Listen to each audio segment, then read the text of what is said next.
Olá pessoal, sejam todos muito bem-vindos ao meu canal. Meu nome é Juliano Biziak, eu sou especialista em Direito do Agronegócio e o objetivo desse canal é trazer informações tanto para os advogados que já atuam dentro do segmento, ou aqueles que estão pensando em fazer uma alteração de rota dentro da advocacia, ou mesmo para os produtores rurais que queiram entender um pouco mais sobre os aspectos teóricos aí, jurídicos ou mesmo administrativos que estão envoltos aí na sua atividade, tá ok? Então, se você gosta desse tipo de conteúdo, curte, compartilha esse vídeo nas redes sociais, isso é muito importante para o desenvolvimento do canal, tá ok?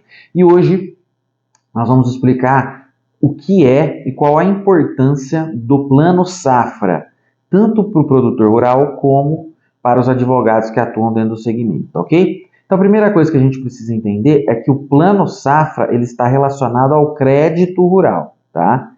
Ao crédito rural público que é fornecido, concedido pelo Estado. Então, a primeira coisa que a gente precisa entender é que o crédito rural é uma política pública de Estado, ou seja, o Estado se preocupa e concede do próprio bolso capital para que a agricultura possa se desenvolver. Então, ela fornece esse dinheiro através das instituições financeiras habilitadas a operar o crédito rural, só que esse dinheiro ele é público, tá? Ele vem de política pública. Então, ele tem limites de encargos financeiros que podem ser aplicados nessa contratação, tá?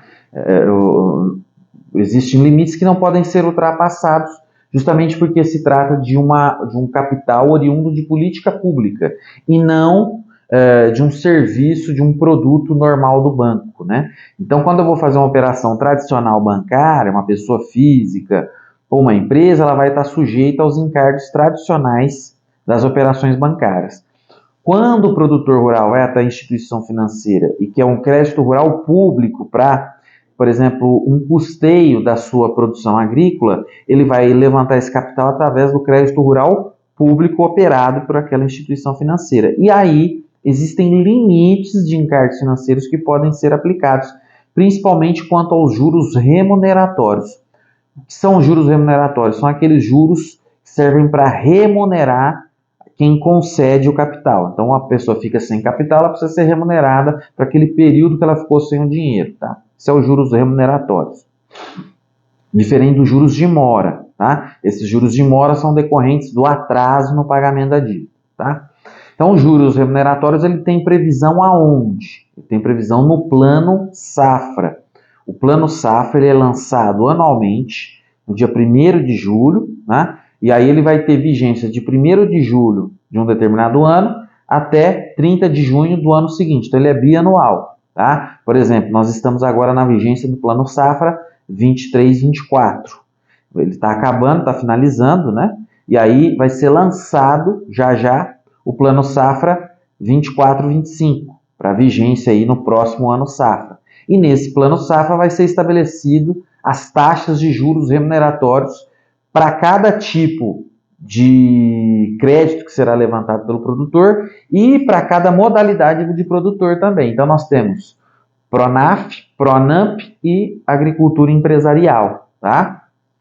Para cada modalidade de produtor, nós temos aí um tipo de incentivo por parte do Estado, tá? Tanto de volume de capital, como também dos juros que vão ser aplicados. Então, a tendência é que Pronaf pague menos juros remuneratórios, Pronamp um pouco mais e agricultura empresarial também um pouco mais, tá? E aí nós temos as modalidades de crédito que estão disponíveis, que basicamente são custeio, investimento, comercialização e industrialização, tá?